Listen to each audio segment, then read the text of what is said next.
And they've reportedly been using their hostages as human shields while they've been moving around.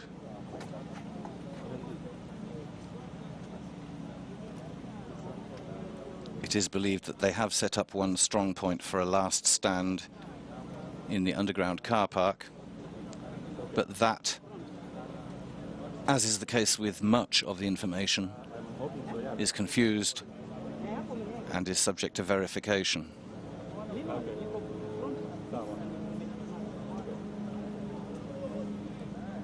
The crisis has sparked an outpouring of popular support and solidarity for the families of the victims.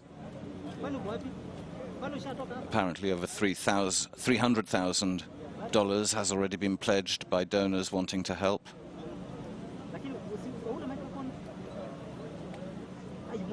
And the president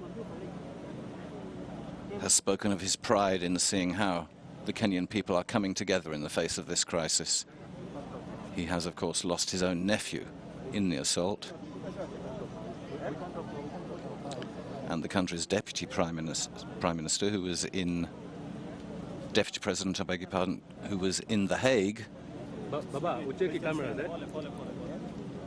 to face charges of war crimes, has been given. And we've just heard from the Foreign Office in the United Kingdom that 4 British citizens are now confirmed to have died.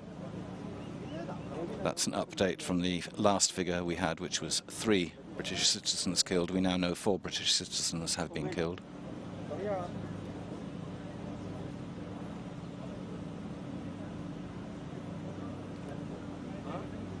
After the initial assault just after dawn, things became quiet again for several hours, but we now appear to be heading towards some sort of denouement, as we've heard several explosions in the last few minutes and sustained gunfire.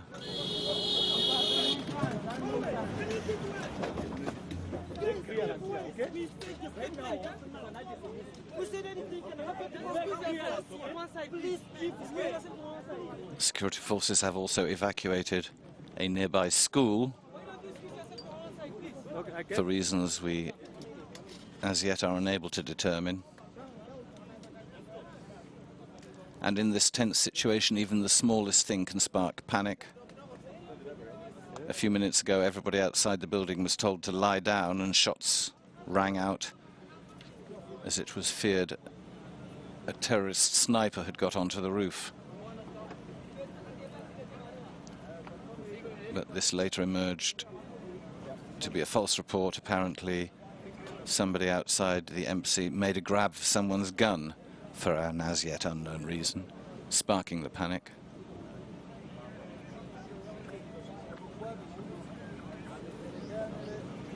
You can see an armored vehicle now moving into position.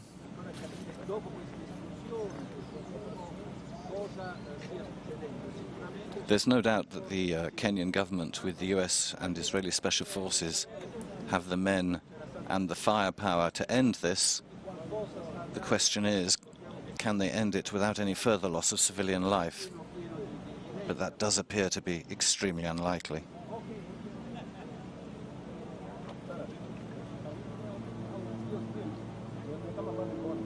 The members of this al-Shabaab group have come knowing that this is almost certainly a suicide mission, and they appear to have come with the express purpose of causing as much damage and loss of life as possible with the time they have available to them. Now, it's not just hostages inside the shopping complex. We believe that there is still an unknown number of people in the building who have managed to evade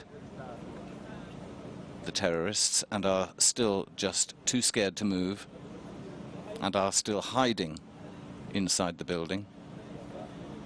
But for them and for the hostages, we're now more than 48 hours into this crisis, and unless they've been able to scavenge from the shops within the shopping complex, then they have had no access to food or water in that time.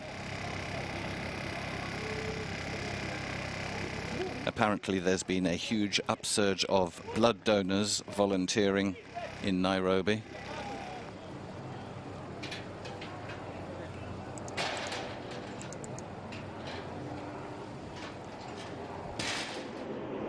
So in the teeth of this terrible human tragedy, Kenyans, like so many other people around the world, have proved that adversity brings out the best in them. One can only hope that it will bring out the best in their security forces as well, and that they will be able to save some of those people suffering this ordeal.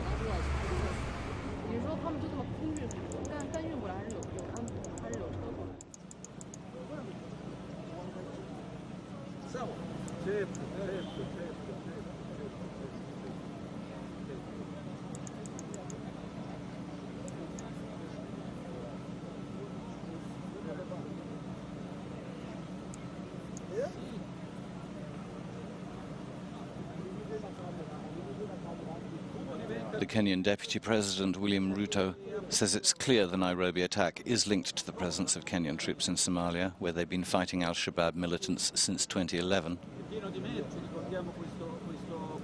And the President of the African Union today voiced her total solidarity with the people of Kenya and promised any help the Kenyans would request.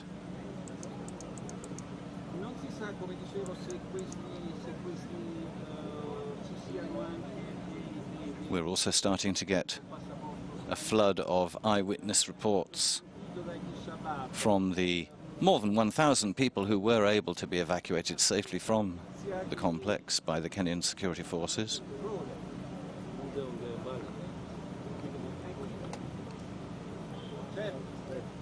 These reports are full of the shock and horror of those who witnessed the terrorists enter the complex, spraying automatic fire left and right and tossing hand grenades like cricket balls left, right and centre.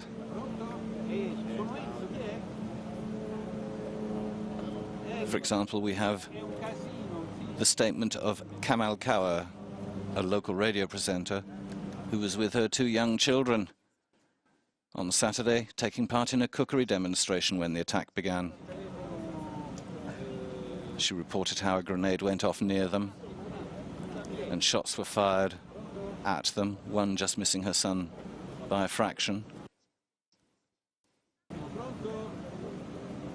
Everybody had to dive and take cover, lying flat on the ground, and just hope they were not discovered. We've also seen a number of pictures, still photographs released.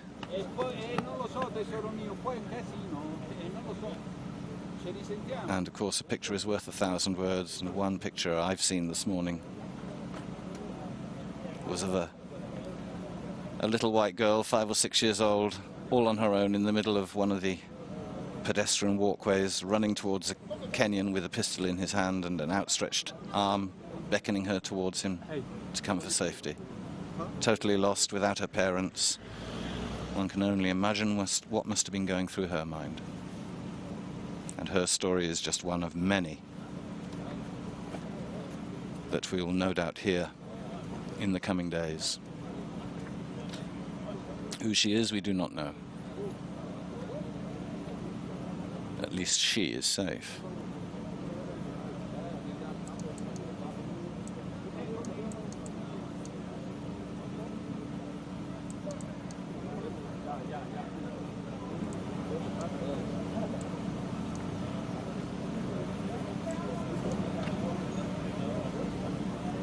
Do not stand in front of that camera, please, man. Oh.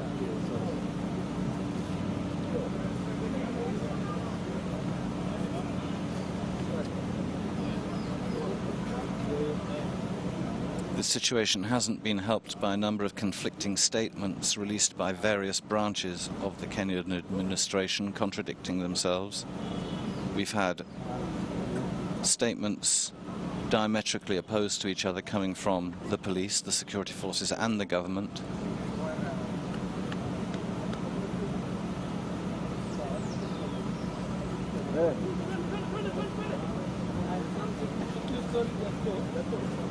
Some of these reports said that more hostages had been freed overnight, but those have since been denied. I repeat, there is still an unknown number of hostages trapped in the complex.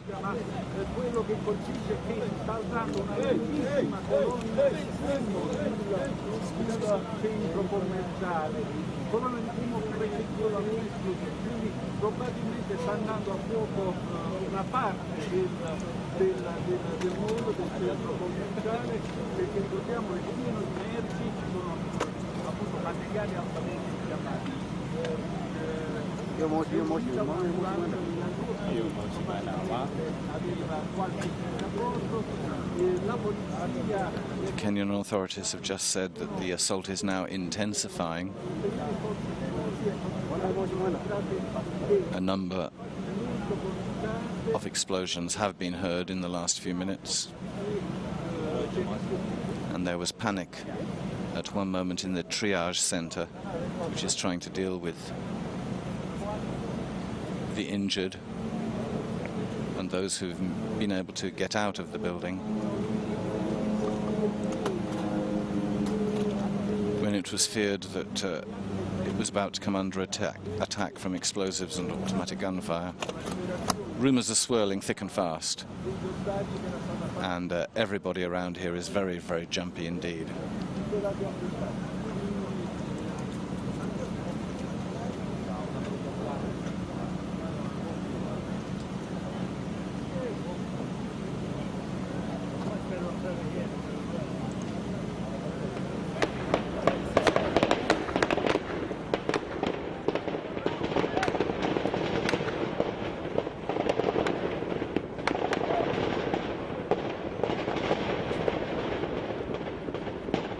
So there you can clearly hear the gunfire. The distinctive woodpecker crack of Kalashnikovs mixed with other weapons.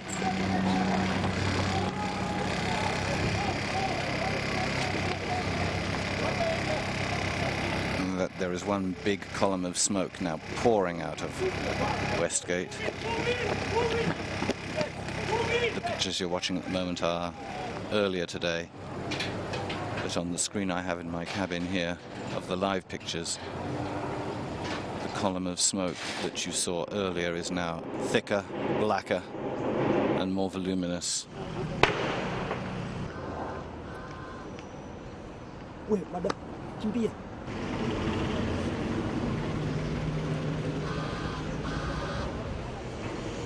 This, of course, raises the possibility that if the complex is filling with smoke, then the situation inside is going to get very serious indeed. Killed by a terrorist's bullet or suffocated by fumes. The prospects for the hostages are looking bleaker as we speak.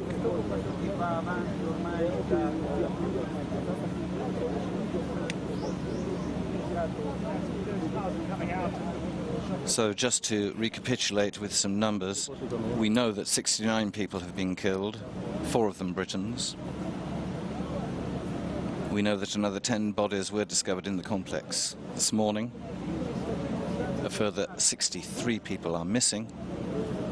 175 people have been injured. The terrorists are thought to be between 10 and 15 in number, some of whom may be women. They're heavily armed, they've come well prepared. They have plenty of ammunition, they have grenades.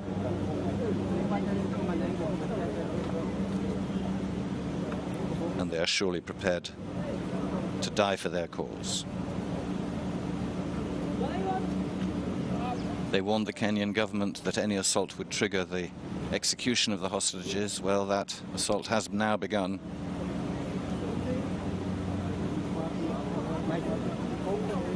It's been ongoing since the early hours this morning, just after dawn.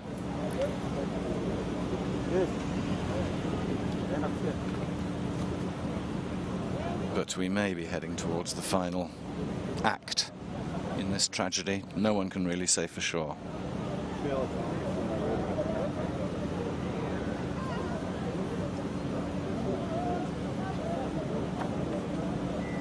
But let's be absolutely clear about this. This is potentially a disaster for Kenya, a country that lives or dies with tourism.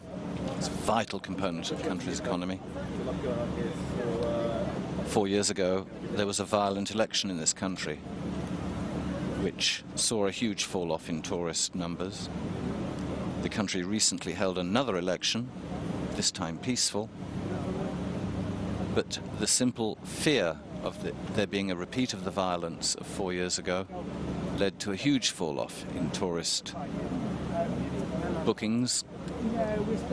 A huge number of cancellations hit the various branches of Kenyan tourism just a few weeks ago ahead of the election. Those fears were unfounded. The election passed peacefully. So one can appreciate that if the simple fear of violence perhaps happening is enough to hit the tourism sector, then these pictures going around the world will do absolutely nothing for Kenya's reputation as a safe place to go and seek some sunshine.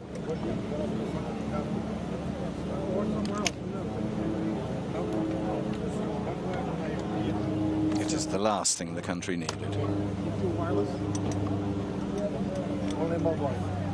Right. Okay, fine. Well, look, I mean, let's just, let's see. I mean, I'm not sure how many case studies I think our lady.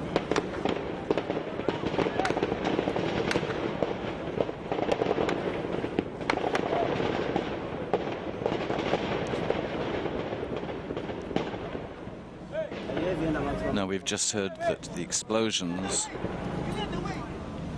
were the security forces themselves, who apparently have been trying to gain access through the roof of the building.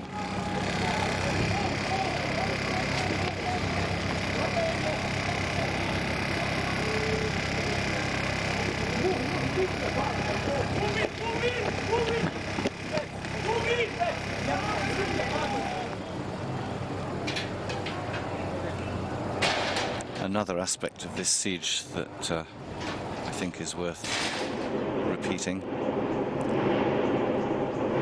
is that it is being heavily played out on social media, particularly Twitter.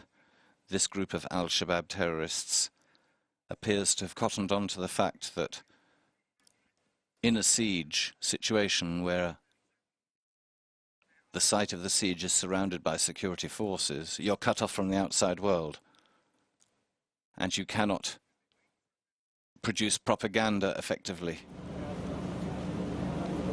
You cannot get your message out to the world if you're ringed by steel and rifles.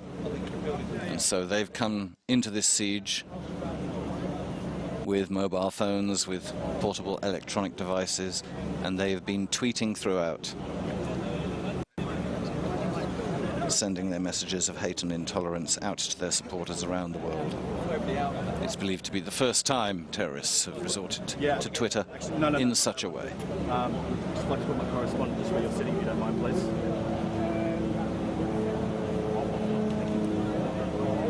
Yeah, copy that, buddy. We're just getting that position, and then we'll get like a picture. Yeah. Cool, buddy. Thank you. Now, it appears that volunteers at the triage centre for those wounded and injured know something we don't. Apparently, they've been seen dressed in plastic bin bags, reportedly, so they are ready to carry out the dead. Just move that tripod so you can create a bit more space. Not a good sign. So we can all fit in. Let me get it. Just pull it out, buddy. Can you hear it? No, I don't have anything plugged in. I appreciate it. You stay aside a bit.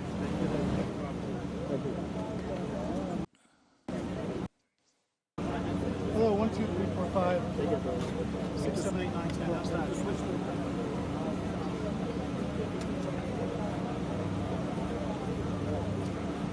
I think it's also worth repeating that Westgate is a 5-story complex with over 60 shops, a mixture of businesses including banks with strong rooms and vaults,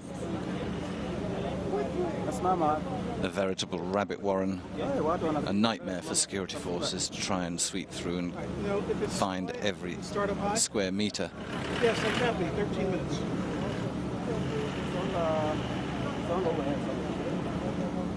It was a prime target for terrorists wanting to attack Kenya, as the shopping centre is the place to go if you're middle class, wealthy or foreign in Nairobi. Indeed, they had already named the Westgate Centre as being a target that they would strike at in revenge for the losses they'd suffered in Somalia. And as such, some are wondering why the Kenyan authorities did not beef up security much more than they did. The security guards we saw on Saturday desperately trying to cope with the situation until the security forces arrived were in civilian clothes and carrying handguns only.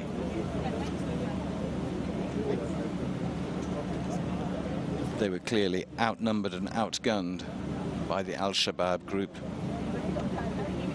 who entered the complex all guns blazing, tossing hand grenades left, right and centre. The security guards fought bravely. In fact, a number of them were killed trying to defend the shopping centre. And that also proved to be a handicap for the security forces, as those who were killed had the best, most detailed and most intimate knowledge of the shopping centre, and of course were then unable to help the security forces. Al-Shabaab has tweeted that the hostages died. Yeah, I saw that. After those accounts appeared, You just don't know. And what is the smoke? When did that come? We were on the other side. there were a couple of dollars that flew in at the time. There was a couple of loud explosions. Yeah. So it sounded like it was And when was that? How long ago? 20 minutes ago, okay. Because we had some shooting around. Yeah, exactly. We had some shooting around. All at the same time. Yeah. Okay, sorry, Rob, I can hear you, but I guess you want to Yeah. Yeah. So you're going to stay there 2 months? Do you need No. place more back? We're fine. Yeah, I think it's a good place. I'm just going to tell them. Yeah, if it's drifting around here somewhere, that's fine. All right. Are they rolling back there?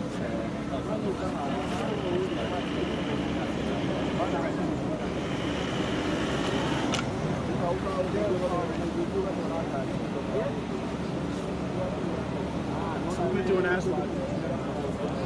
They're rolling. Okay. We'll do it with the truck.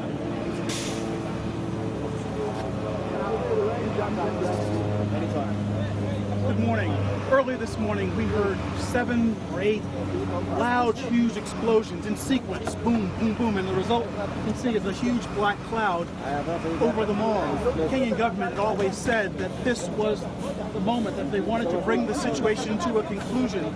There are still 10, 15 hostages inside. We believe there are as many as 15 armed, heavily armed gunmen inside.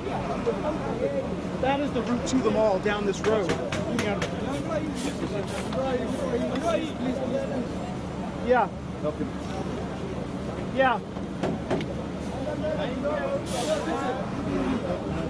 Yes.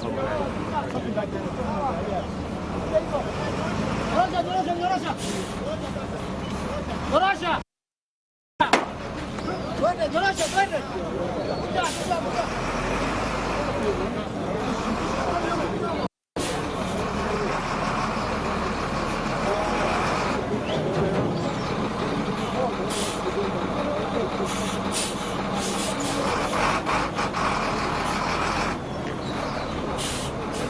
Still copy you, yes.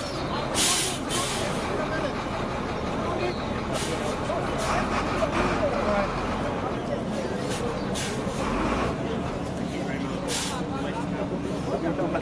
like to see that too.